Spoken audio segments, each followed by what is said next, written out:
ইরানের প্রধান নিরাপত্তা কর্মকর্তা আলী লারিজানি হত্যার পর যুদ্ধ আরেকটি পরিস্থিতিতে উন্নীত হয়েছে বা আরেকটা ধাপ অতিক্রম করলো।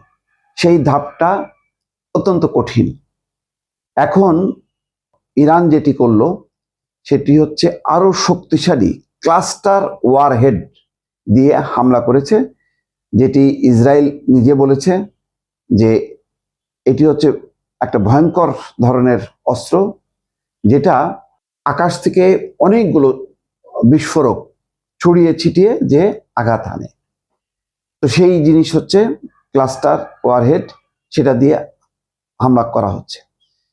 ইরানের সেনাবাহিনী প্রতিশোধ নেয়ার ঘোষণা করেছে, বলেছে যে চূড়ান্ত এবং অনুশোচনাযোগ্য প্রতিশোধ নেওয়ার অঙ্গীকার করেছে ইরানের সেনাপ্রধান আমির হাতামি।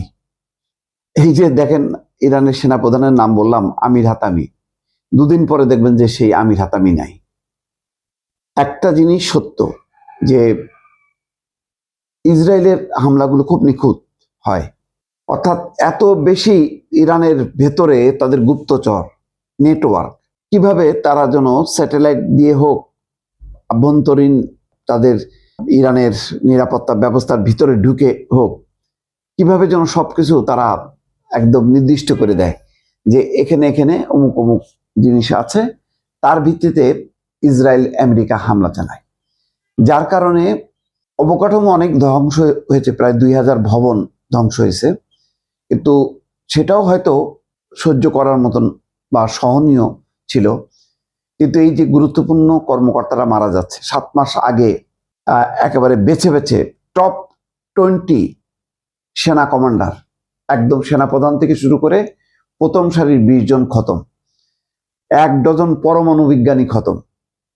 আর এবার তো অকল্পনীয়, প্রধান ধর্মীয় নেতা নাই, প্রতিরক্ষা মন্ত্রী নাই, আইআরজিসির যে প্রধান সেনাপ্রধান সে পর্যন্ত নাই। তারপরে আলী লারিজানিকে স্থলাভিষিক্ত করা হলো, সেও নাই। তারপরে আরেকটি সংস্থা বাজাস, তার প্রধান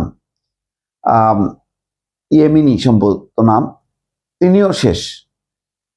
লারিজানির ছেলে শেষ, তার ডেপুটি কতল, মানে একদম এমন ভাবে ক্ষেপণাস্ত্র নিক্ষেপ করছে যে তাতে শেষ।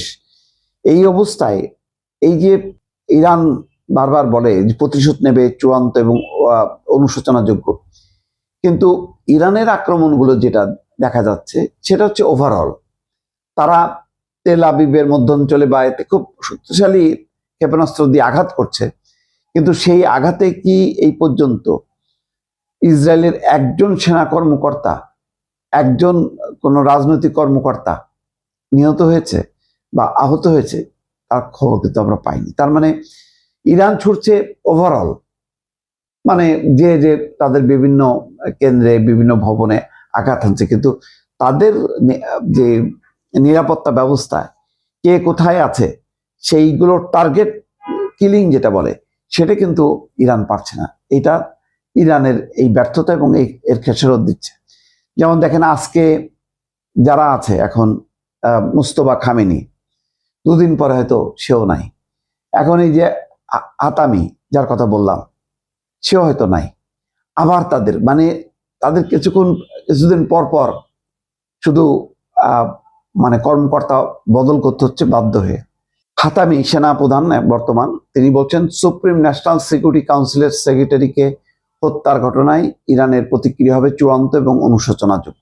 এদিকে ইরানের শক্তিশালী সামরিক বাহিনী রেভলিউশনারি গার্ডস আজ বুধবার এক বিবৃতিতে বলেছে শহীদ আলী লারিজানি এবং তার সঙ্গীদের হত্যার রক্তের প্রতিশোধ নিতে মধ্য ইসরায়েলে ক্ষেপণাস্ত্র হামলা চালিয়েছে তারা।